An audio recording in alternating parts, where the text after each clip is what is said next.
The coffee maker gurgled its morning song while Marcus flipped pancakes on the griddle. Sunlight streamed through the kitchen window of his small Colorado cabin, catching the frost patterns that Ash had accidentally created on the glass during his nightmare last night. The boy had woken up screaming about ice and darkness, and Marcus had spent 2 hours calming him down, singing old country songs until the 7-year-old drifted back to sleep. Papa Marcus, Ember is burning my blanket again. Ash's voice carried from upstairs, high-pitched and annoyed. Marcus sighed, setting down the spatula. 3 months. 3 months since he had pulled 2 half-frozen dragon children from a blizzard that should have killed them. 3 months since his quiet mountain life had transformed into something he never imagined. Ember, we talked about this. Marcus called up the stairs. No fire before breakfast. A guilty silence followed, then small footsteps padding down the wooden stairs. Ember appeared first, her copper-red scales catching the morning light. She was still in her natural form, dragon features on full display, something Marcus had encouraged. His home was their safe space. No need to hide here. Sorry, Papa Marcus, she mumbled, golden eyes downcast. I was just trying to stay warm. Ash followed behind her, his ice blue scales shimmering. Unlike his sister, he had mastered the ability to shift into a more human-looking form, though his eyes still betrayed his true nature with their vertical pupils and silver gleam. Marcus crouched down to their level, placing a gentle hand on Ember's shoulder. I know, sweetheart, but you almost set the house on fire twice last week. We need to work on control, remember? She nodded, then brightened when she saw the pancakes. Are those the ones with chocolate chips? Only the best for my little dragons. Marcus grinned, ruffling her hair. The gesture still amazed him. These were not human children. They were creatures from another world, beings that could breathe fire and ice, that would one day grow larger than his cabin. Yet here they were, excited about chocolate chip pancakes like any other kids. Breakfast was chaotic as always. Ember accidentally melted her fork. Ash froze his orange juice solid. Marcus found himself mediating an argument about whose turn it was to pick the bedtime story. Normal things. Beautifully, wonderfully normal things. After breakfast, Marcus set up their homeschool lessons in the living room. He had pulled Ember and Ash from any official school system. How would he explain children with scales? With the ability to shift temperatures with their emotions? Instead, he taught them himself. Reading, writing, basic math, and most importantly, control. Okay, focus exercise, Marcus announced, pulling out 2 candles. Ember, I want you to light just the wick. Not the whole candle, just the wick. Ember concentrated, her small face scrunching up. A tiny flame sprouted from her finger, and she carefully touched it to the wick. The candle lit perfectly. Excellent. You're getting so much better. Marcus praised, and Ember beamed with pride. My turn, Ash insisted. Marcus handed him a glass of water. Cool it down, but don't freeze it solid. Ash touched the glass, and frost spread across the surface. The water inside became slushy, partially frozen. Not perfect, but much better than last month when he had shattered 3 glasses from over-freezing.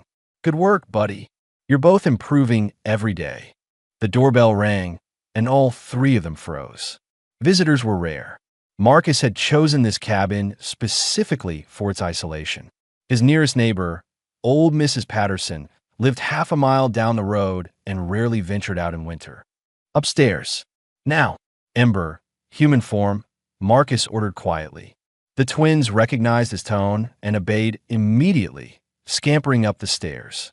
He waited until he heard their bedroom door close before approaching his front door. Through the peephole, he saw Mrs. Patterson bundled in a heavy coat, holding a covered dish. Marcus opened the door with a practiced smile. Mrs. Patterson, what a surprise. Marcus dear, I made too much pot roast and thought of you and those sweet children you adopted. Her kind eyes twinkled. How are they settling in? The cover story had been necessary. Marcus had told the few locals who asked that he had adopted 2 siblings from an overseas orphanage. The paperwork was fake, created by a forger he had known from his military days, but it held up to casual scrutiny. They're doing great, ma'am. Really great. Learning English fast. That part was true. The twins had picked up the language with startling speed. Such beautiful children, Mrs. Patterson continued. Those unique eyes they have. I've never seen anything quite like them. Marcus's heart rate spiked, but he kept his expression neutral. Yeah, unusual genetics. The adoption agency said it runs in their birth family. Well, bring them by sometime. I have some old books my grandchildren loved. Might enjoy them. She handed him the pot roast and waved goodbye, trudging back through the snow to her car. Marcus closed the door and leaned against it, exhaling slowly. Close. Too close. Every interaction with the outside world was a risk. Is she gone? Ash whispered from the top of the stairs. Yeah, buddy. Come on down. The twins descended, and Marcus noticed Ember was still maintaining her human form. Tan skin, normal brown eyes, though her hair still held that distinctive copper-red shade. You're getting better at holding the shift, Marcus observed. It's hard, Ember complained. Feels itchy. I know, but it keeps you safe. Marcus sat down on the couch, and both children immediately climbed up beside him, one on each side. This had become their routine. After any stress, they sought his presence like a security blanket. Papa, Marcus? Ash asked quietly. Will we always have to hide? The question stabbed Marcus in the chest. He had asked himself the same thing countless times. What was he doing? These children deserved to run free, to be themselves. Instead, they were trapped in this cabin, hiding from a world that would never understand them. I don't know, kiddo, Marcus answered honestly. He had learned that lying to them only broke their trust. But I promise you this, I'll keep you safe. No matter what. Ember schnaglet closer. We know. You always do.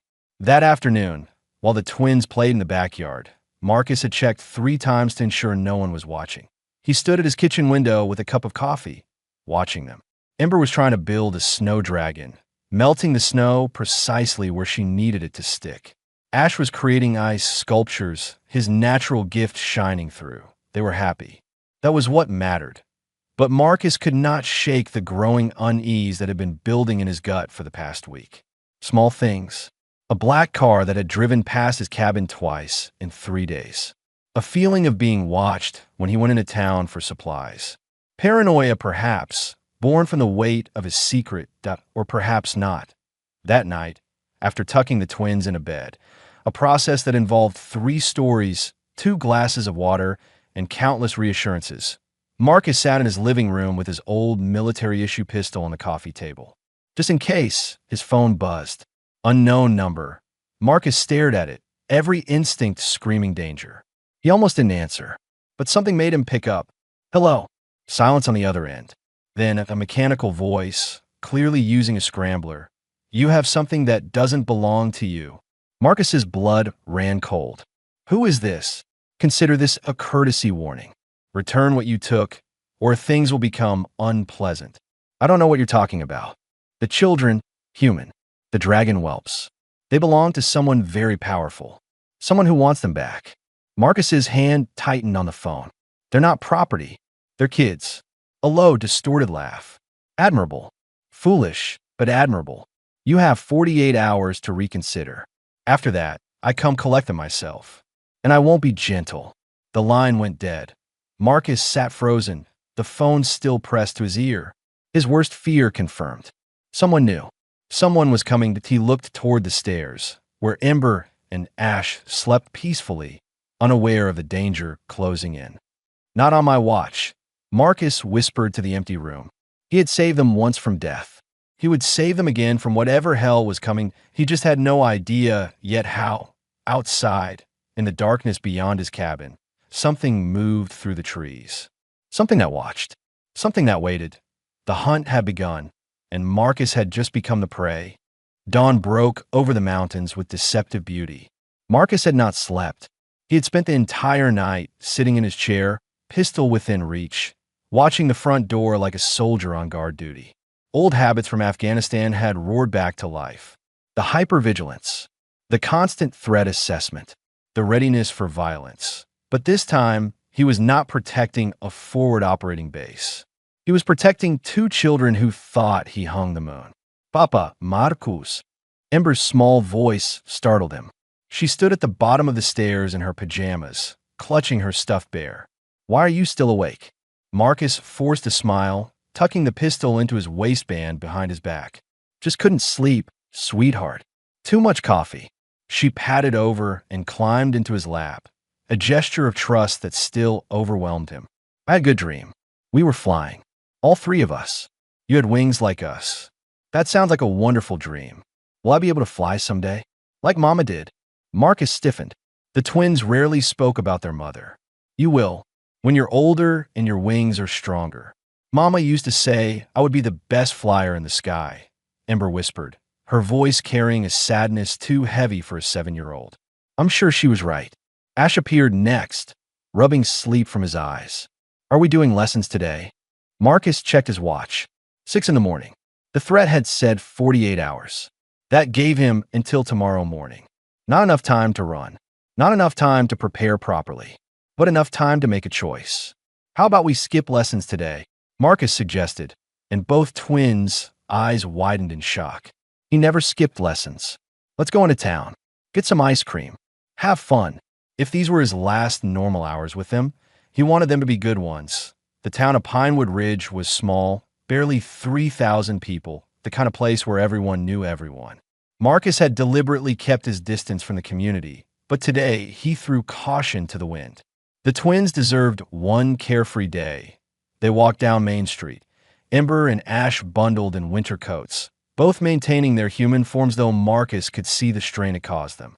The ice cream shop, surprisingly open despite the cold, became their first stop.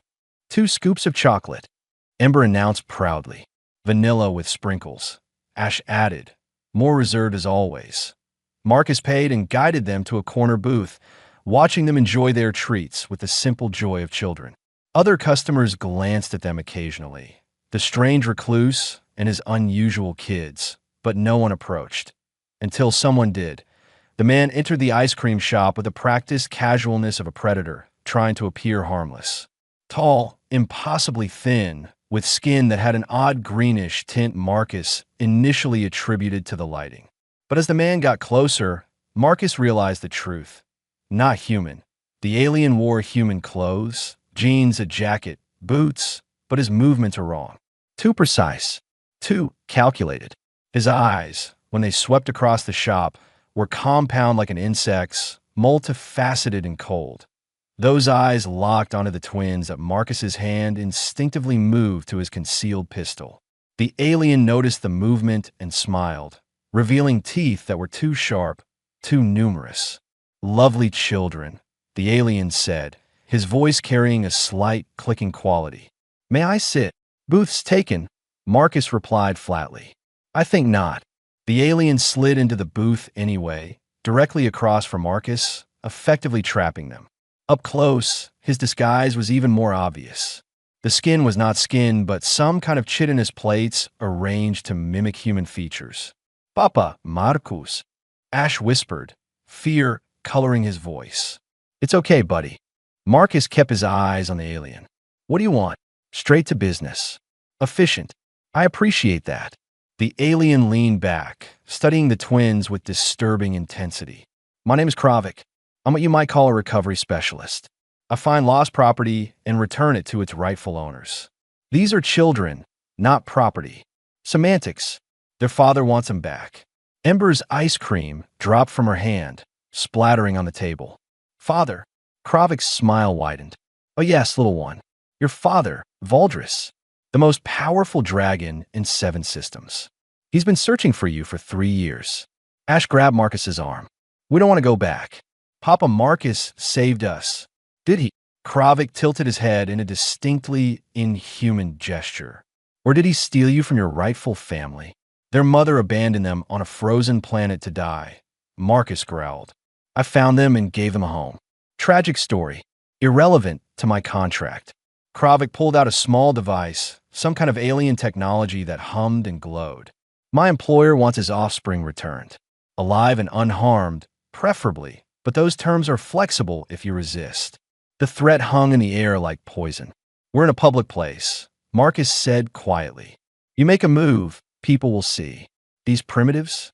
Kravik gestured dismissively at the other customers. I could kill everyone in this shop before they understood what was happening. Your species is so delightfully slow. Marcus's mind raced. He was outmatched, outgunned. An alien bounty hunter versus a retired soldier with a pistol and two terrified children. The math was not in his favor. But Marcus had never been good at accepting bad odds. Kids, when I say run, you run to the truck. Don't stop. Don't look back. Understand. But Papa Marcus, understand? Marcus repeated, his voice hard. Both twins nodded, tears streaming down Ember's face. Kravik laughed, a chittering sound. Oh, this will be entertaining. The human thinks he can fight me. How delightful. Run, Marcus shouted, shoving the twins out of the booth. They scrambled away, their small feet pounding on the floor. Other customers shouted in surprise, confused by the sudden commotion. Kravik moved to intercept the children, but Marcus was faster. He grabbed the alien's arm and yanked hard, using the creature's momentum against him. Kravik crashed into the table, alien curses hissing from his throat. Go, go, Marcus urged the twins, who had reached the door. Kravik recovered with inhuman speed, lashing out with a clawed hand that raked across Marcus's shoulder, tearing through his jacket and drawing blood. Pain exploded through Marcus's body, but he had felt worse. He drove his elbow into Kravik's face, feeling chitinous plates crack under the impact. The alien bounty hunter staggered back, green ichor leaking from his damaged face. You dare strike me? You threaten my kids. Marcus pulled his pistol and fired 3 rounds center mass. The bullet struck Kravik's chest and ricocheted off with metallic pings. Armored. Of course he was armored. Kravik's laughter filled the shop. Primitive kinetic weapons. How quaint. He lunged forward, moving faster than Marcus could track. One moment he was across the shop.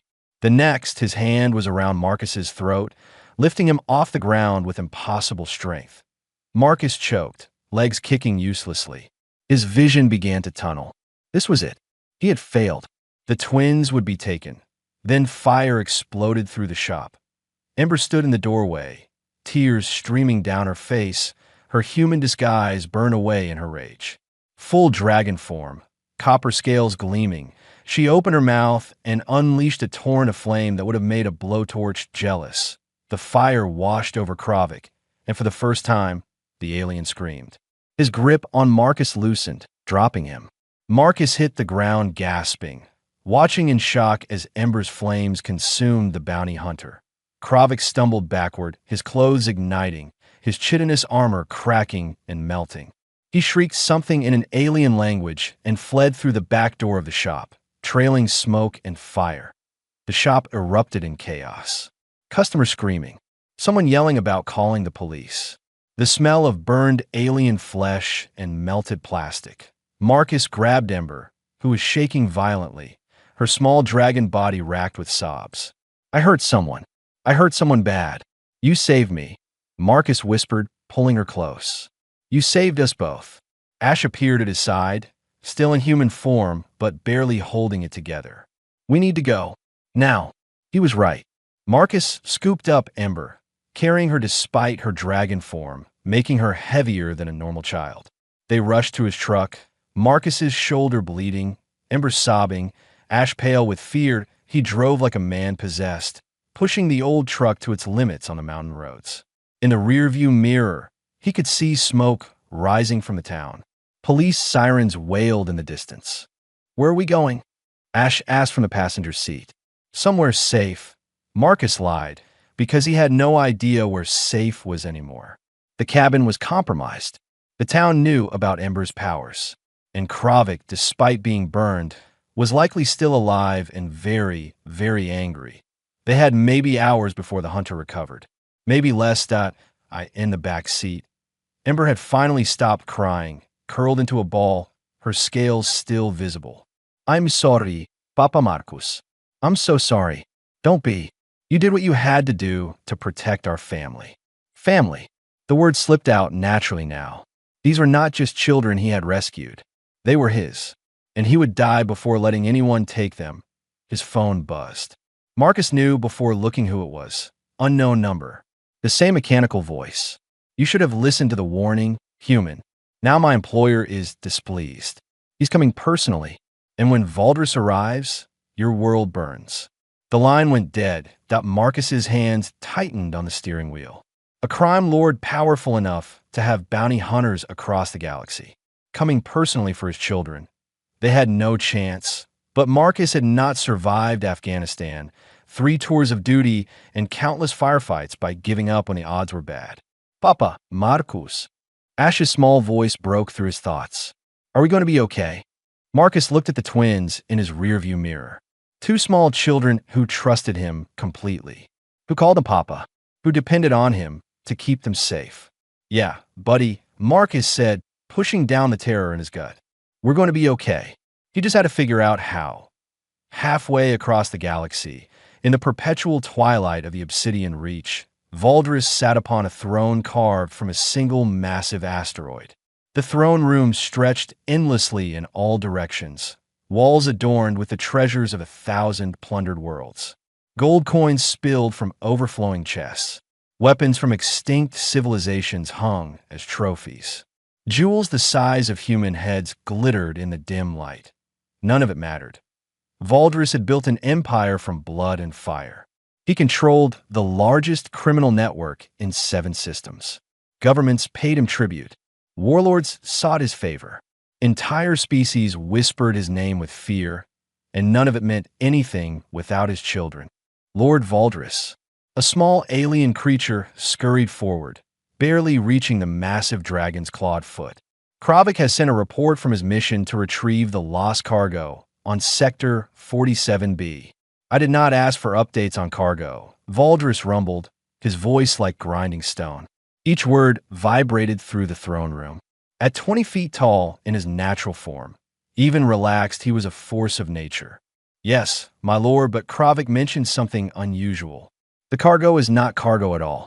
It appears to be 2 young dragons matching the description of. Valdris's head snapped toward the creature so fast the alien squeaked in terror. What did you say? Why young dragons, my lord? Kravik encountered them on a planet called Earth. He attempted recovery, but was injured by one of them, a female whelp who breathes fire. The throne room went deadly silent. Every servant, every guard, every pilot and mercenary in Valdris's employ felt the temperature drop as their master's rage built like a gathering storm. Show me, Valdris commanded, his voice dangerously quiet.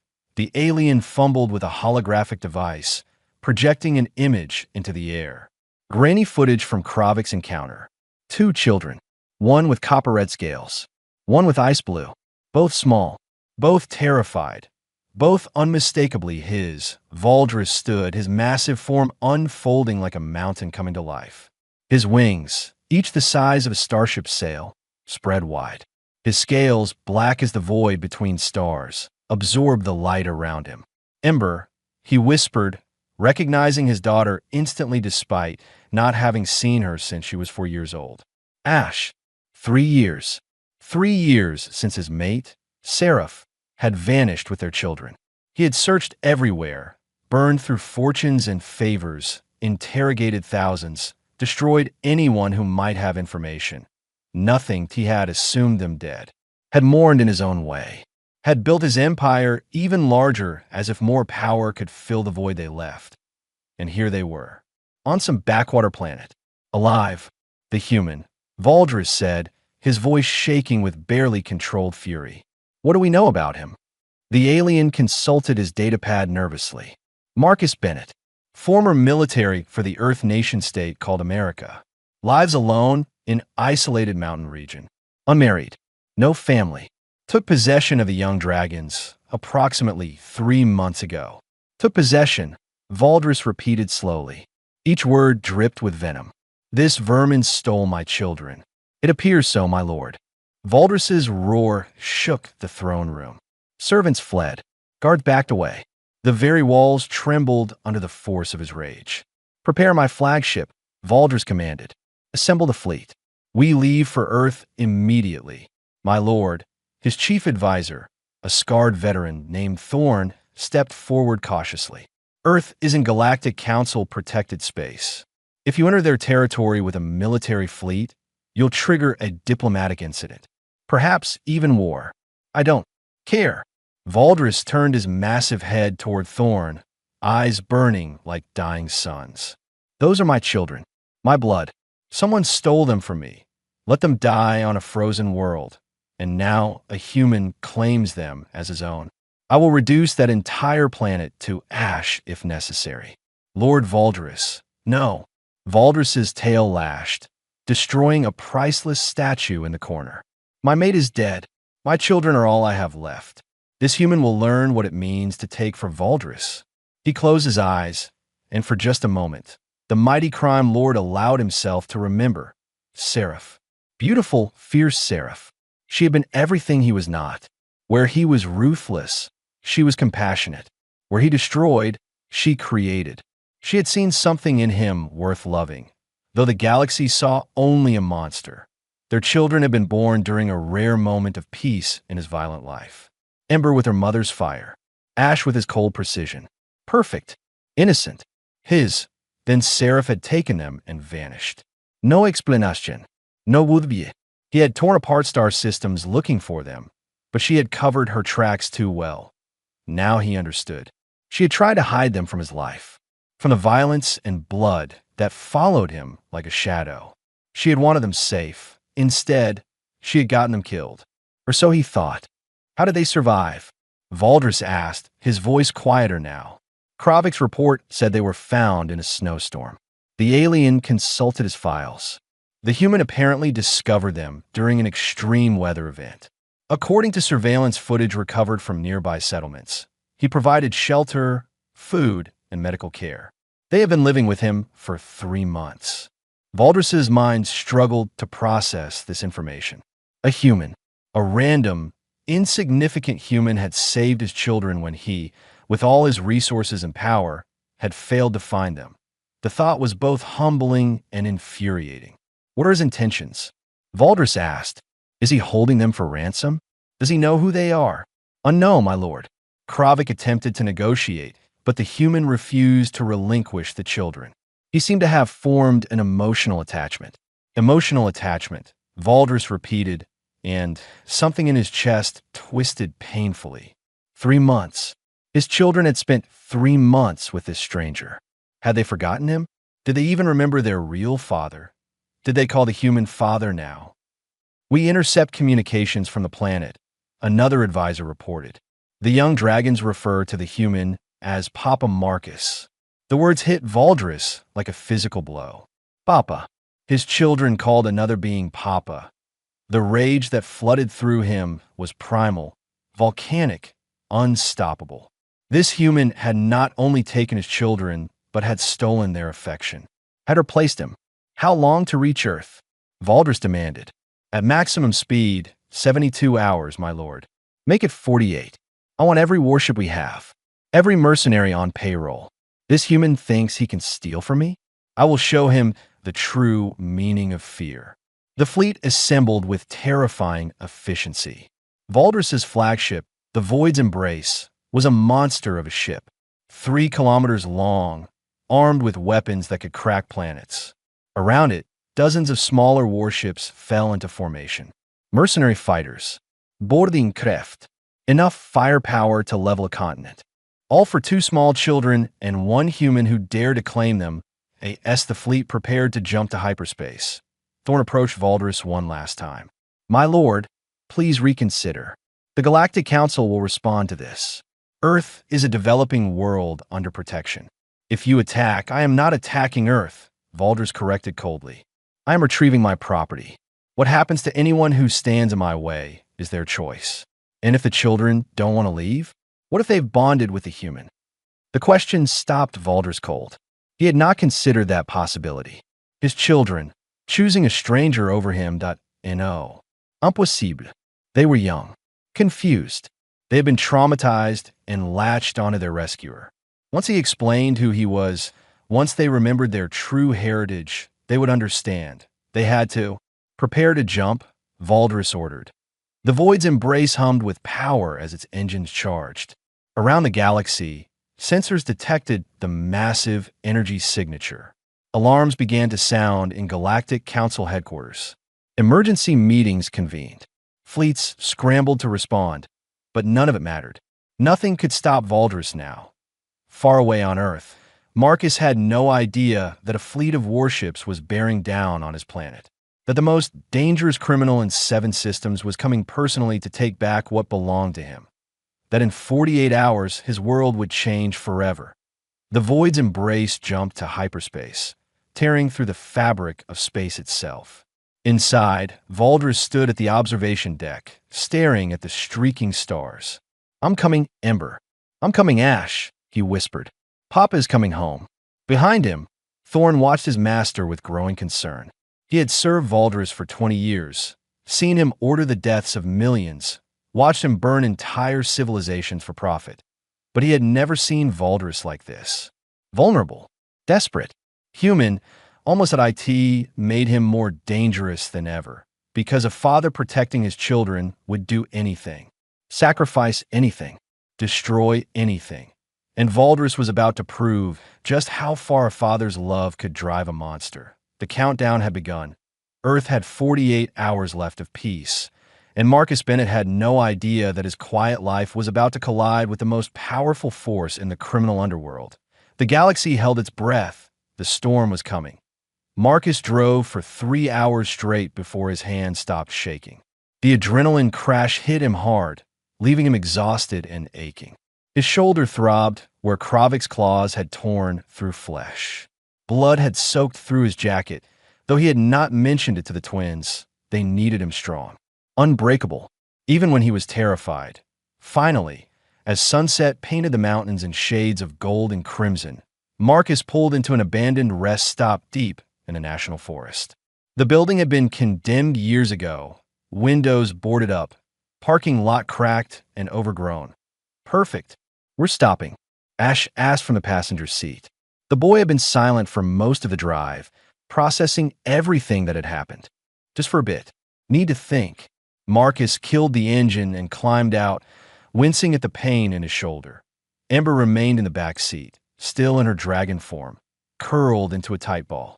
She had not spoken since the ice cream shop. The guilt of hurting someone, even in self-defense, weighed heavily on her small shoulders. Marcus opened the back door and sat on the edge of the seat. "Hey, Firefly, talk to me." Ember's golden eyes met his, swimming with tears. "I burned him. I burned him so bad. You saved my life, but I hurt someone. Mama always said dragons should only use fire to protect, never to harm. I broke her rule." Marcus's heart ached. Even now, traumatized and afraid, Ember was worried about being good, about living up to her mother's teachings. "Your mama would be proud of you," Marcus said softly. "You protected your family. That's exactly what she meant. You're the bravest 7-year-old I've ever known." "Really? Really?" Marcus pulled her close, scales and all. She was warm, almost feverishly hot, her dragon nature making her run several degrees higher than a human child. "We're going to figure this out, okay? All 3 of us together." Ash climbed into the back seat to join them, and for a few moments, they just sat there. A makeshift family clinging to each other while the world fell apart around them. That Marcus's phone buzzed. He almost ignored it, but something made him check. Unknown number.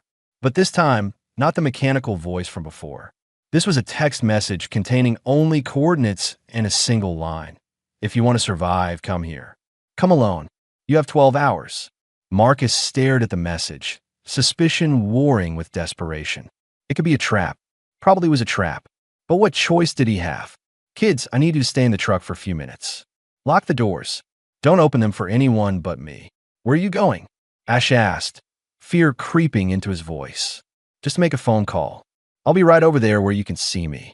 Marcus pointed to a spot 20 feet away, still in clear view of the truck. Reluctantly, the twins agreed. Marcus walked to the designated spot and dialed the only person he trusted who might have answers about alien threats. Colonel Sarachun answered on the 3rd ring. "Marcus? It's been 3 years.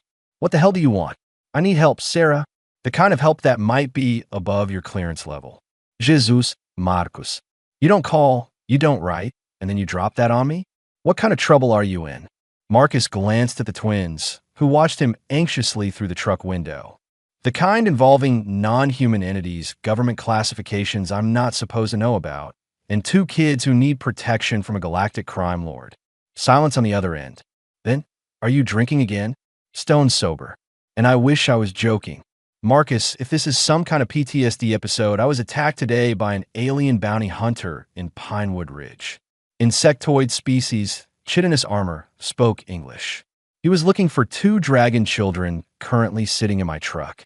Their biological father is apparently someone named Valdris, and according to my latest threat assessment, he's coming to Earth personally with a fleet. More silence. Marcus could practically hear Sarah's brain working, running through protocols and possibilities. Where are you right now? Her voice had changed. No longer dismissive. Cold. Professional. Off the grid. Sarah, I need to know, does the government know about aliens? Are there protocols for this? I can neither confirm nor deny. Sarah, please. I've got two 7-year-olds who are terrified and a criminal armada potentially heading for Earth. I need to know if there's anyone who can help. A long pause. The coordinates you received. Send them to me. How did you send them? Now. Marcus forwarded the text message. On the other end, he heard typing, the click of a keyboard. That's a black site, Sarah said finally. Project Starwatch. They handle unusual situations. How unusual? The kind that officially don't exist. Marcus, if you go there, you're admitting knowledge of classified information. They might detain you, interrogate you, the twins too. And if I don't go, then you're on your own against whatever's coming. Marcus looked at Ember and Ash, two small children who trusted him completely, who had already been through so much. I'm going, he decided. Marcus, wait. There's something else you should know. 3 days ago, we detected a massive energy signature entering our solar system. Multiple ships. Configuration unknown. They're moving toward Earth at speeds we can't match. Marcus's blood ran cold. Valdris, if that's his name. The fleet will reach Earth's orbit in approximately 48 hours. We're scrambling every defense we have, but between you and me, we're not ready for this. Whatever you did, you pissed off someone with serious firepower. I saved his kids from freezing to death. Well, he doesn't seem grateful. Marcus ended the call and returned to the truck. The twins watched him with wide eyes, sensing his stress.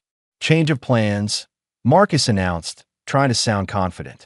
We're going to meet some people who might be able to help us. What kind of people? Ash asked suspiciously. The kind who deal with problems like alien bounty hunters and crime lords. The drive to the coordinates took another 2 hours. The location was deep in the Nevada desert, unmarked and unremarkable. Just miles of empty sand and scrub brush, until Marcus crested a ridge and saw it at a facility built into the desert floor. Completely camouflaged from above, but at ground level, the entrance was obvious. Military vehicles, armed guards, technology that looked decades more advanced than anything publicly available. A checkpoint stopped them half a mile out. Soldiers in black uniforms, no insignia, weapons Marcus did not recognize. Marcus Bennett? The lead soldier asked, consulting a tablet. That's me. And the passengers? Marcus hesitated. Admitting the truth meant exposing the twins. But lying meant getting shot. Family, he said carefully. Under my protection. The soldier's expression never changed. Proceed to the main entrance. Park in Base 7. Someone will meet you. The facility interior was stark. White walls, fluorescent lighting, the hum of machinery and air filtration systems. Scientists in lab coats hurried past, carrying equipment Marcus could not identify. Soldiers patrolled in pairs, alert and professional. Marcus held Ember's hand on one side, Ash's on the other. Both twins were in human form now, but their eyes betrayed their fear. Mr. Bennett. A woman approached, mid-50s, gray hair pulled into a tight bun. She wore a civilian suit, but carried herself with military precision. I'm Director Morrison. Project Starwatch. Thank you for coming. Did I have a choice? No, but I appreciate the illusion of cooperation. Morrison's gaze shifted to the twins, and something in her expression softened. These are the dragon whelps? Ash hissed softly, a defensive sound. Marcus squeezed his hand reassuringly. These are Ember and Ash. They're 7 years old, and they're under my protection. We're aware of the situation, Mr. Bennett. We've been monitoring communications from Valdris's fleet. He's made his intentions quite clear, which are retrieve his children by any means necessary. He's transmitted demands to every government on Earth. Return the twins, or he begins orbital bombardment. Ember Vimperet. Ash's hand tightened on Marcus's. That's not happening, Marcus said flatly. Morrison studied him for a long moment. You're willing to risk a planetary war over 2 children you've known for 3 months? Yes. Why? Because they're mine. Morrison's eyebrow raised. Biologically impossible. I don't mean genetics. I mean my responsibility. My family. And I don't abandon family. Admirable. Stupid, but admirable. Morrison gestured for them to follow. Come with me. There's someone you need to meet. They descended deeper into the facility through corridors that required fingerprint scans and retinal checks. Finally, Morrison led them into a conference room where a holographic display showed Earth from orbit, and surrounding Earth, dozens of red dots. Valdris's fleet, Morrison explained. Each dot represents a warship, some as large as aircraft carriers. They entered our solar system 44 hours ago and have been decelerating ever since. Current estimates put their arrival at Earth orbit in 36 hours. What are our options? Marcus asked, though he suspected he knew the answer. Limited. Our space defense capabilities are optimistic. We have satellites, some experimental weapons, but nothing designed to fight a war in orbit. We could launch missiles, but they'd be intercepted long before reaching the targets. So we surrender. That's what the president is considering. No, Ember spoke up suddenly, her small voice echoing in the conference room. Papa Marcus saved us. We're not going back. Morrison looked at the girl with something approaching sympathy. Sweetheart, your father has enough firepower to destroy cities. We can't protect you from that. He's not our father, Ash said coldly. Not anymore. He abandoned us. He didn't know you were alive. He could have looked harder. Morrison sighed, rubbing her temples. Mr. Bennett, I understand your attachment to these children, but we're talking about the survival of potentially millions of people. If Valdris opens fire, then we negotiate, a new voice interrupted. Everyone turned as a man entered the conference room. Tall, distinguished, wearing what looked like a military uniform from no nation Marcus recognized. Admiral Kutcher. Morrison greeted with obvious respect. We weren't expecting you. Change of plans. I've been monitoring the situation. Kutcher looked at Marcus, then at the twins. 3 months ago, you saved these children from a blizzard? Yes, sir. Why? Because they were dying. You didn't know they were dragons? Didn't know their father was a galactic crime lord. I knew they were children who needed help. That's all that mattered. Kutcher smiled, a genuine expression that transformed his stern face. Good answer. Director Morrison, I'm taking command of this situation. Mr. Bennett and the twins are under my direct protection. Admiral, the White House, can kiss my ass. I've got clearance that makes the president look like a mall cop. Kutcher pulled up a chair, gesturing for Marcus and the twins to sit. Here's what's going to happen. Valdris arrives in 36 hours. He'll demand we surrender the twins. We'll refuse. He'll threaten violence. We'll negotiate. Negotiate what? Marcus asked. He wants them back, and you want to keep them. Valdris wants his children. You've been caring for his children. See where I'm going with this? Marcus did not see, but Ash did. The boy's eyes widened. You want both of us. Bingo. Smart kid. Kutcher leaned forward.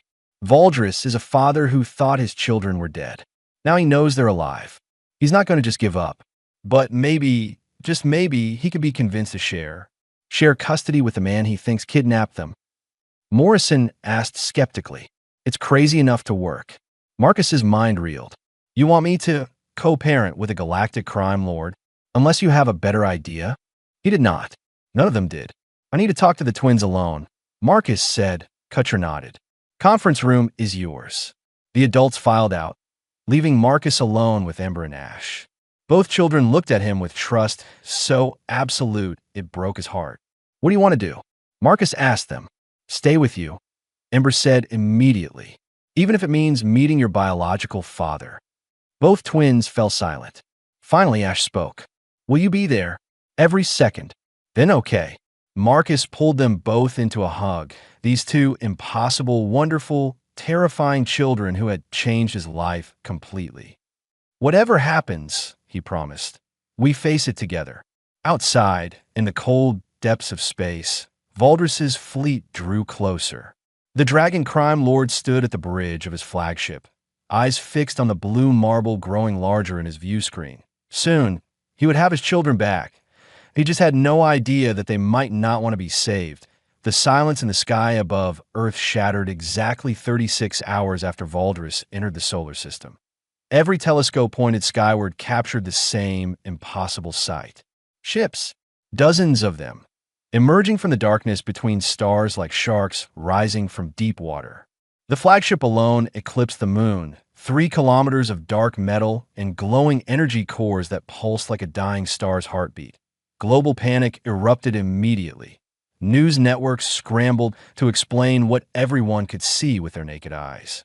Religious leaders declared the end times. Scientists frantically calculated trajectories and potential impact zones. Governments activated emergency protocols that had never been meant for actual use. And in a small town in Colorado, 3,000 residents looked up at the sky and understood why their strange neighbor had kept those unusual children hidden. Marcus watched the broadcast from the secure facility in Nevada. Every screen showed the same thing. Valdris's fleet, holding position in Earth's orbit like a sword hanging over humanity's neck. "They're beautiful," Ash whispered, staring at the dragon warships. Despite everything, there was wonder in his voice. "Our people built those. Your people are terrifying," Marcus corrected gently. Admiral Kutcher entered the command center, his expression grim. "He's hailing us. Audio only. Put him through," Director Morrison ordered. The speakers crackled with static, then a voice filled the room. Deep, ancient, powerful enough to make the walls vibrate. "People of Earth, my name is Valdris. I come for what is mine. 3 months ago, 2 young dragons crash-landed on your world. They are my children. I demand their immediate return." Around the room, scientists and military personnel exchanged nervous glances. This was real. First contact with an alien species, and it was a criminal overlord making demands. "If my children are not returned within 12 hours, I will begin demonstrating my fleet's capabilities. Every hour after that deadline, I will destroy one of your cities. I will continue until my children are returned or your civilization is ash." The transmission ended. Silence filled the command center. Then chaos erupted. People shouting suggestions, arguing strategies, panic spreading like wildfire. "Quiet." Kutcher's voice cut through the noise. "We're not surrendering, and we're not letting him destroy cities." He looked at Marcus. "You ready for this?" Marcus glanced at the twins. Ember had shifted back to her dragon form, scales shimmering with anxiety. Ash maintained his human appearance, but his hands were balled into fists. "No," Marcus admitted, "but let's do it anyway." The plan was insane. Suicidal, probably, but it was all they had. Marcus, the twins, and a small security detail would be transported to Pinewood Ridge, the town where everything had started. Valdris would be invited to land there, to meet his children face to face. No weapons, no tricks, just a father, his children, and the human who had saved them. "He'll kill you," Morrison warned Marcus as they prepared for transport. "The moment he sees you, he'll end you. Maybe, but maybe he'll listen first." "Why would he?" "Because I have what he wants. And because I'm betting he loves his kids more than he hates me." The flight to Colorado took 4 hours. Military helicopters escorted them, but Kutcher had ordered them to maintain distance. Any show of aggression might trigger Valdris's fleet. Pinewood Ridge was evacuated. 3,000 residents had fled to neighboring towns, leaving behind a ghost community of empty homes and abandoned cars. The ice cream shop where Ember had fought Kravik stood dark and silent, scorch marks still visible on the walls. Marcus stood in the town square with Ember on his left, Ash on his right. The twins had both shifted to their natural forms, scales gleaming in the afternoon sun. "He's coming," Ash said, pointing skyward. A single ship descended from Valdris's fleet. Smaller than the flagship, but still massive, it dominated the sky above the small town. The ground shook as it landed in the town square, crushing park benches and flower beds under its weight. A ramp extended from the ship's belly. Steam hissed, metal groaned, and Valdris emerged. Marcus had tried to prepare himself, had studied what little information Project Starwatch had on dragon physiology, had mentally braced for something large and dangerous. Nothing could have prepared him for the reality. Valdris was a mountain given life. 20 feet tall, his black scales absorbed light like a void, making him appear as a shifting shadow against the sky. Wings folded against his back, each large enough to flatten a building. Claws the size of swords, eyes that burned with cold fire. And in those eyes, Marcus saw something he recognized. Something that transcended species and biology to a father's desperate love. The massive dragon's gaze swept across the square, dismissing the humans, the soldiers, the town itself. Searching for only one thing. His eyes found the twins. Valdris froze. For a moment, the galaxy's most feared crime lord stood absolutely still, as if movement might shatter the dream. Then, a sound emerged from his throat. Not a roar, not a growl, but a sob. Ember, Valdris breathed, his voice shaking. Ash. Ember took an involuntary step forward. Papa. The word hit Valdris like a physical blow. Marcus saw the dragon's legs tremble, saw 3 years of grief and guilt and desperate searching crystallize into this single moment. Yes, little flame. Papa is here. Ash remained rooted to Marcus's side, but his eyes were wide with conflicting emotions.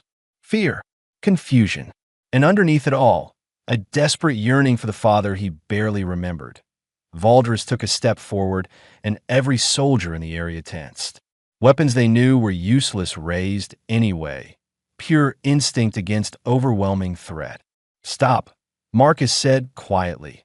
The dragon's gaze finally settled on him. If Valdris's eyes had been cold fire before, they were supernovas now. Pure rage focused entirely on the human who had his children. You, Valdris snarled. You are the one who stole them. I'm the one who saved them. Saved. Valdris's roar shook buildings. Windows cracked. Car alarms screamed to life. You kidnapped my children. Kept them from me. They were dying. Marcus shouted back, surprising himself with his boldness. Stupid to yell at a creature that could vaporize him with a thought, but he was beyond fear now. Your mate left them on a frozen planet. I found them half dead in a blizzard. I gave him shelter, food, warmth. I gave him a home. A home. Valdris laughed, a bitter sound. You gave them a cabin in the woods. I can give them worlds. Galaxies. Can you give them bedtime stories? Can you teach them to read? Can you wake up in the middle of the night when they have nightmares and hold them until they feel safe again? Valdris fell silent, thrown by the questions. Marcus pressed on. I don't have your power. I don't have your wealth. I'm just a human with a small cabin and a truck that barely runs. But I love them. I would die for them. I have died for them. Every day for 3 months, putting their needs above everything else. Love, Valdris repeated, testing the word. You speak of love to me. I'm her father. Their blood. Their Papa Marcus reads us stories every night, Ember interrupted softly. Both adults stopped, looking at her. He makes pancakes on Sunday. He taught me to control my fire. He calls me his firefly. And he taught me chess. Ash added, his voice stronger than before. He never gets mad when I freeze things by accident. He helps me with my nightmares. He said we're family. Valdris's expression crumbled. But I am your father. We know, Ash said. But we don't remember you. The truth of those words devastated the mighty dragon. His legs buckled, and he sank to the ground, wings drooping. 3 years. I searched for 3 years. We know that too now, Ember said, walking forward slowly. Marcus wanted to stop her, to keep her safe, but this moment was not his. Papa Marcus told us. You didn't know we were alive. If I had known, Valdris's voice broke. If I had known, I would have torn the galaxy apart to find you. Why did Mama leave? Ash asked the question that had haunted them for months. Why did she take us away from you? Valdris closed his eyes, and when he spoke, the great crime lord sounded ancient and tired. Because I am a monster. Your mother saw what I was becoming, saw the violence and blood that followed me. She wanted you safe from my world, from my enemies, from me. She failed, Ash said bluntly. We almost died anyway. But we didn't, Ember added, because Papa Marcus found us. Valdris's gaze shifted back to Marcus, but the rage was gone now, replaced by something more complex. Resentment, yes, but also a grudging recognition. You saved my children. Yes. They call you Papa. Yes. They love you. Marcus looked at the twins, saw them watching him with absolute trust. And I love them. Valdris was quiet for a long moment. Then, I came here prepared to reduce this world to ash, to take my children back by force, to make you suffer for taking what was mine. Are you going to? The dragon's laugh was hollow. What would that accomplish? They barely remember me. They fear me. If I take them now, they will never forgive me. They will never love me. So what do you want to do? Marcus asked carefully. Valdris looked at his children, really looked at them, saw how they stood close to Marcus, saw how Ember's small hand had found the humans, saw how Ash positioned himself protectively between Marcus and potential danger. His children had found father. Just not him. I want. Valdris struggled with words he rarely used. I want them to know me, to remember me, to understand that I never abandoned them by choice. That's fair. But I also see. The dragon's voice became quieter. I see that they have built a life here. With you. That they are happy. Marcus nodded slowly. They are. And you would fight me to keep them? Fight a hopeless battle against impossible odds. Without hesitation. Stupid human. Brave. But stupid. Valdris spread his massive wings. A gesture that might have been threatening, but somehow was not. I could take them. Right now. Load them on my ship and leave. You could. They would hate me for it. Probably. So we have a problem. I am her father. You are there, what? Guardian? Papa. Ember said firmly. Valdris flinched. Two fathers. One biological. One chosen. Seems that way. Marcus agreed. The dragon crime lord, the terror of 7 systems, looked between his children and the human who had saved them. His mind, so used to solving problems with violence and force, struggled with this new equation. There is a solution, Ash said quietly. If you both stop being stubborn. What solution? Valdris asked. Both of you. Both are papas. Ash looked at Marcus, then at Valdris. Papa Marcus taught me that family doesn't have to be blood. It's who loves you, who takes care of you. You want me to share you? Valdris sounded horrified. We want you both, Ember said simply. Is that so impossible? Marcus and Valdris looked at each other. A human soldier who made pancakes and read bedtime stories. A dragon crime lord who commanded fleets and controlled star systems. This is insane, Valdris muttered. Completely, Marcus agreed. My associates will think I've gone soft. Mine will think I've lost my mind. I would need to visit regularly. You be welcome. I would want them to know their heritage, their culture. They should know where they come from. Valdris lowered his massive head, bringing his eyes level with Marcus. If you ever harm them, if you ever fail to protect them, if you ever give me reason to doubt your care, you'll reduce me to ash. I get it. No. Valdris's voice softened. I will be disappointed. And for me, that is far worse than anger. Marcus smiled despite himself. I can work with that. Ember and Ash looked between their two fathers, hope dawning on their small faces. So we're really doing this?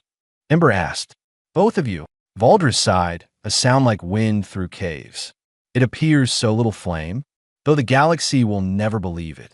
Who cares what the galaxy thinks? Marcus said. What matters is them. Agreed. They stood in the town square as the sun began to set. A dragon crime lord, a human soldier, and 2 children who had somehow brought them together. One condition, Valdris announced. The human comes with us. Both of you. To my ship. Marcus tensed. Why? Because I want to talk. Properly. Without soldiers and weapons. Just us and the children. If we are to be. Valdris struggled with the concept. Co-parents. Then we need to establish rules. It was probably a trap. Possibly a death sentence. But Marcus looked at the twins, saw them nodding encouragingly, and made his choice. Okay. They walked together toward Valdris's ship. Marcus noticed soldiers tracking them with weapons, Admiral Kutcher shouting orders into a radio. But none of it mattered. Inside the ship, the interior was surprisingly comfortable. Not the sterile military vessel Marcus expected, but something almost home-like. Cushions, art, warm lighting. Valdris settled into a space clearly designed for his massive form. Before my mate took the children, this ship was our home. I kept it unchanged, hoping. Marcus searched for words. Really sad, actually. I'm aware. They talked for hours. About the twins' care. About education and safety. About how to split time between Earth and space. About what the children needed to thrive. It was the most surreal conversation of Marcus's life. Negotiating custody arrangements with an alien crime lord over coffee, which Valdris found disgusting but drank anyway. They need stability, Marcus insisted. A routine. They need to know their people, Valdris countered. Their heritage. 6 months each. Marcus suggested. 6 months on Earth. 6 months with you. Unacceptable. I missed 3 years. I want weekly visits. Weekly? You're going to fly across the galaxy every week. I have a fleet. It's not difficult. They compromised. The twins would live primarily on Earth with Marcus. Valdris would visit monthly. Extended stays in space during school breaks. Video calls twice weekly. I am trusting you, Valdris said finally, with the most precious things in my universe. I know. I won't let you down. You better not. I like this planet. Would hate to destroy it. Was that a joke? Perhaps. Human humor is confusing. Outside, as Valdris's ship prepared to depart, the Dragon Lord knelt before his children one last time. I will return in 1 month, he promised, and I will call every week. Is that acceptable? Yes, Papa Valdris, Ember said shyly. The dragon's eyes glistened. Papa Valdris. I like that. He looked at Marcus.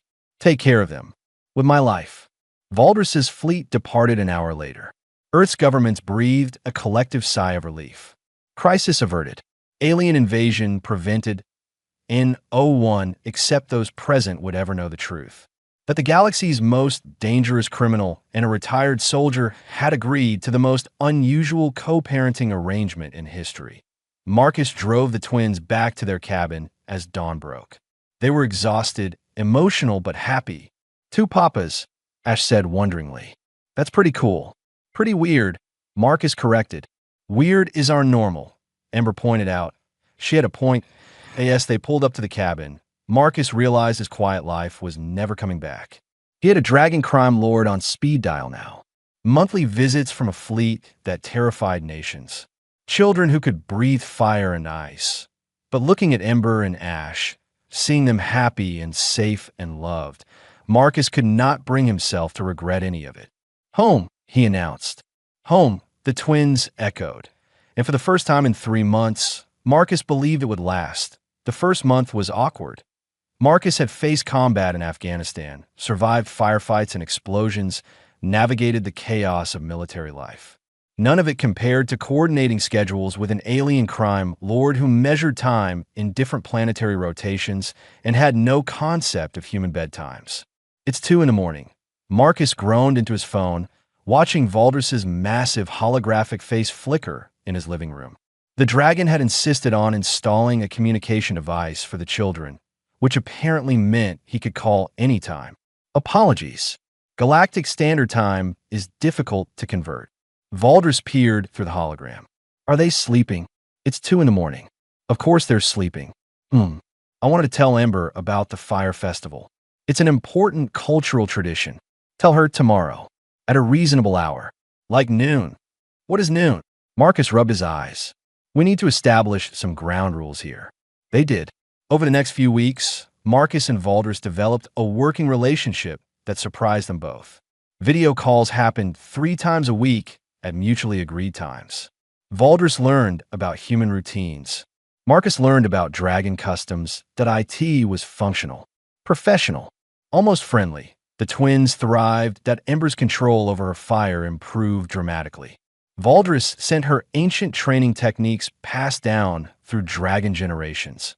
while Marcus helped her apply them practically. No more melted silverware. Well, less melted silverware. Ash discovered he could create intricate ice sculptures with stunning detail.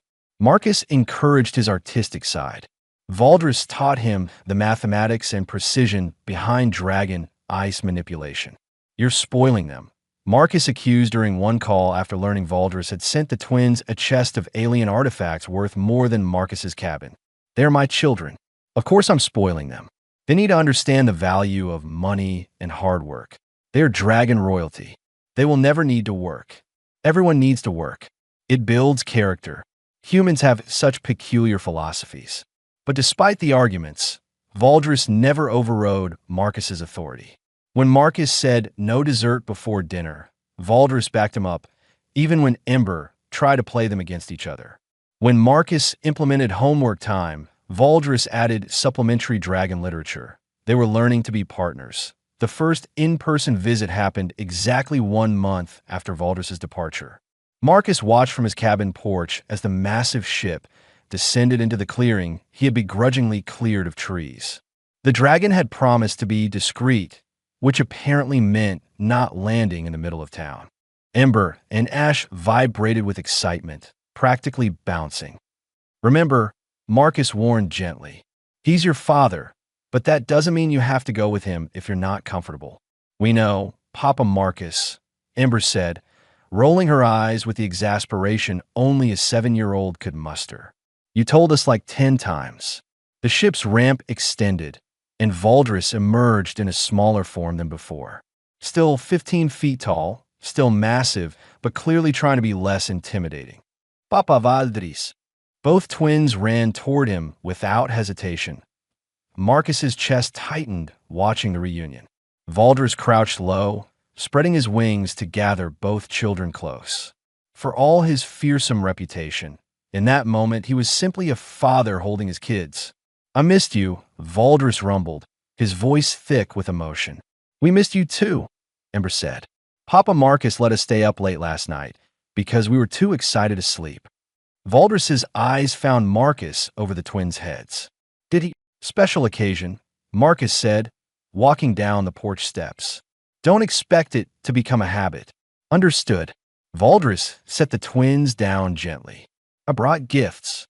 Marcus sighed. Of course you did. The gifts were extravagant. Ancient dragon texts bound in precious metals. Toys from a dozen different worlds. Clothes made from fabrics that shimmered like starlight. Marcus made a mental note to have another conversation about spoiling. But watching Ember and Ash's joy, he kept his mouth shut. They deserve this. Deserve to feel special and loved. Valdris stayed for 3 days. The arrangement was strange. The galaxy's most feared crime lord sleeping in Marcus's guest bedroom, after Marcus reinforced the floor, eating human food, which he pretended to tolerate, and following house rules. No fire in the house. Marcus shouted when Ember and Valdris started a demonstration. But Papa Marcus, house rules apply to everyone, including galactic crime lords. Valdris looked genuinely offended. I'm not subject to house rules. You are my house. They stared at each other. Then Valdris sighed, extinguishing the flame in his palm. Your house. Your rules. Embed Giguth. Papa Marcus made Papa Valdris follow rules. The domestic absurdity was not lost on Marcus. He was giving orders to a dragon who commanded fleets. And Valdris was listening down on the second night. After the twins were asleep, Marcus and Valdris sat on the porch sharing whiskey, which Valdris actually enjoyed. The night was clear, stars brilliant overhead. Thank you, Valdris said quietly. For what? For loving them when I couldn't. For keeping them safe. For the dragon struggled with vulnerability. For not making me fight you for them. Marcus took a sip of whiskey. You would have won, perhaps, but victory would have meant losing them forever. Valdris studied the stars. My mate, Seraph, she always said I valued power over people, that I measured worth in control rather than connection. Was she right? Yes. She tried to change me. I was too stubborn to listen. By the time I understood, she was gone. And she took our children because she believed they were safer without me. She was wrong about that. Was she? Look at what I am. A criminal. A destroyer. I have burned worlds for profit, killed thousands. My children should fear me. But they don't, Marcus pointed out. They love you. Because of you. Because you taught them to see beyond the monster. I didn't teach them anything. They saw it themselves. Kids are smart like that. Valdris was quiet for a long moment. I never apologized. For threatening your world. For the terror my arrival caused. You were desperate. That's not an excuse. No, but it's an explanation. And you chose negotiation over violence. That counts for something. Seraph would have been proud. She always believed in talking before fighting. Marcus raised his glass. To Seraph. For being wise enough to protect her kids, even if her methods were flawed. Valdris clinked his glass against Marcus's. To Seraph. They drank in companionable silence. Two fathers from different worlds bound by love for the same children. The morning Valdris left, both twins clung to him. Don't go, Ember pleaded. I must, little flame, but I will return. I promise. Next month. Next month. Ash, more reserved, simply hugged his father tight. I'm glad we found you. Both of you. Valdris looked at Marcus. Take care of them. Always. And Marcus? Thank you for sharing them with me. I know it's not easy. It's terrifying. But it's right. After Valdris's ship disappeared into the sky, Marcus found both twins unusually quiet. You okay? He asked. It's weird, Ember said. Missing two dads at the same time.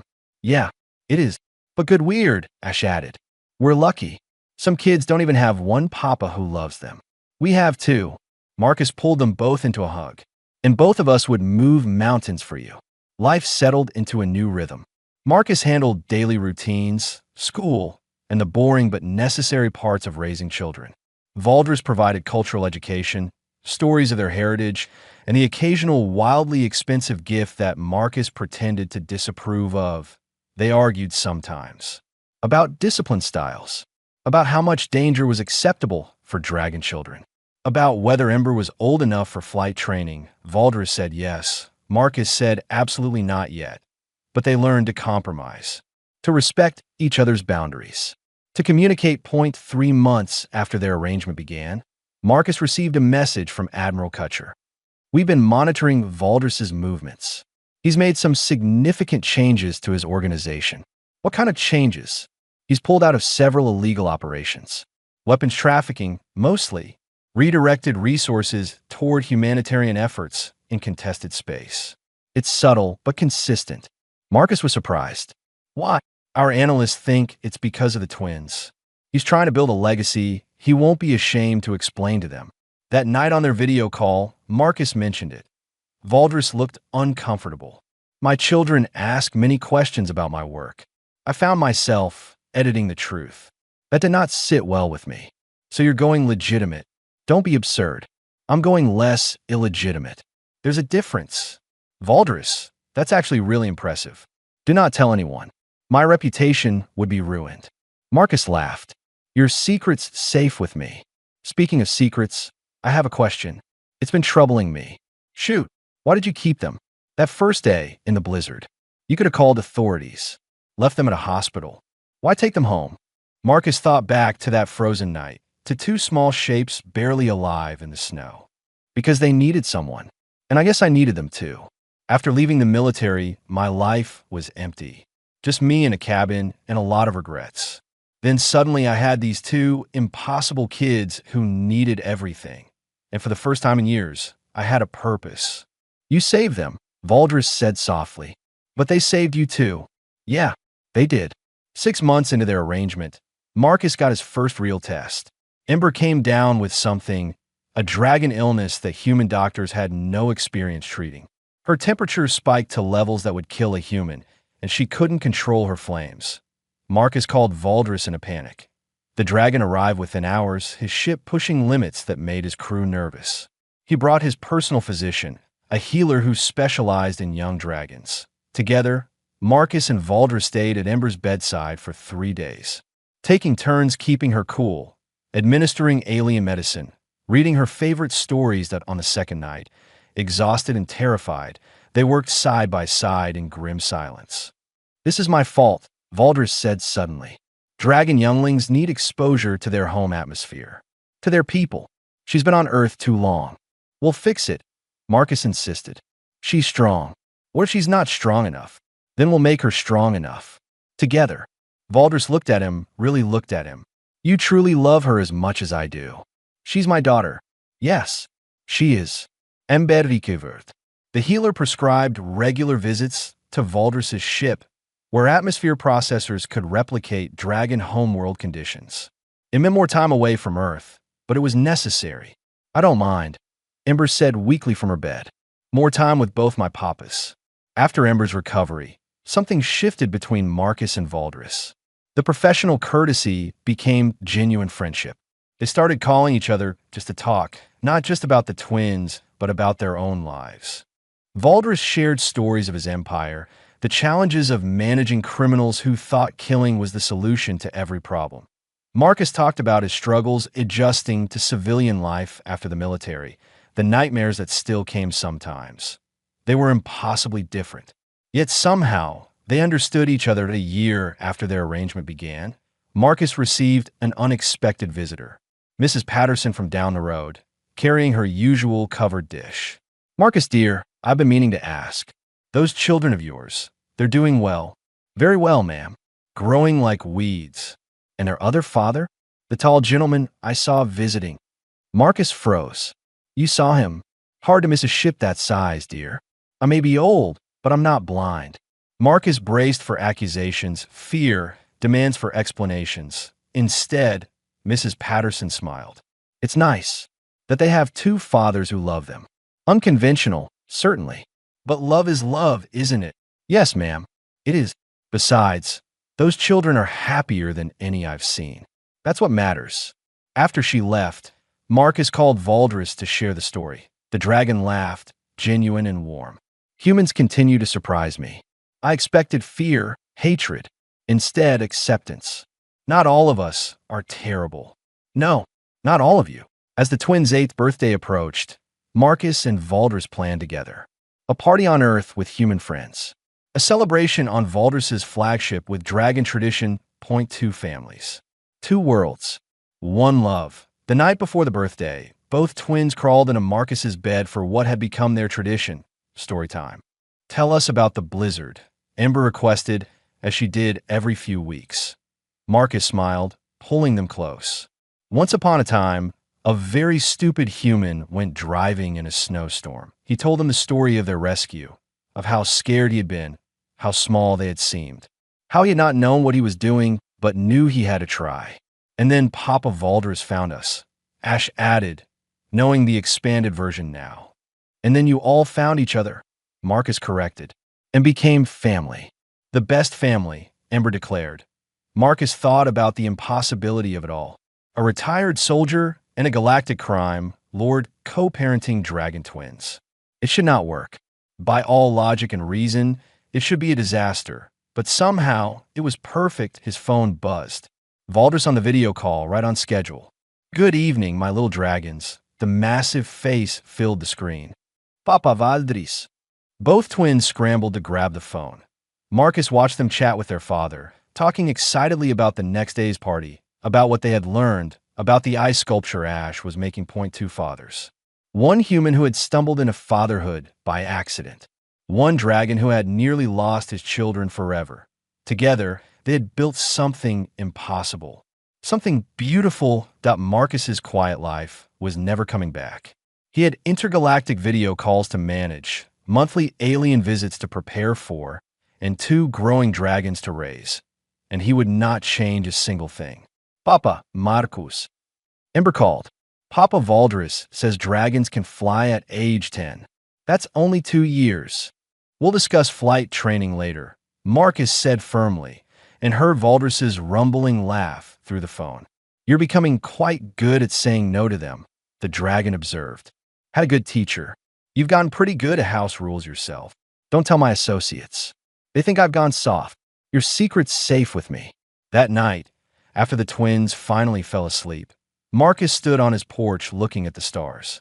Somewhere up there, Valdris's fleet patrolled. Somewhere in the galaxy, enemies and allies watched the impossible partnership between human and dragon. Let them watch, Marcus thought. Let them question and doubt. He had a family to protect. Two fathers, two children, bound by love stronger than biology or species or the vast emptiness between worlds. And that was all that mattered in the distance. A shooting star streaked across the sky.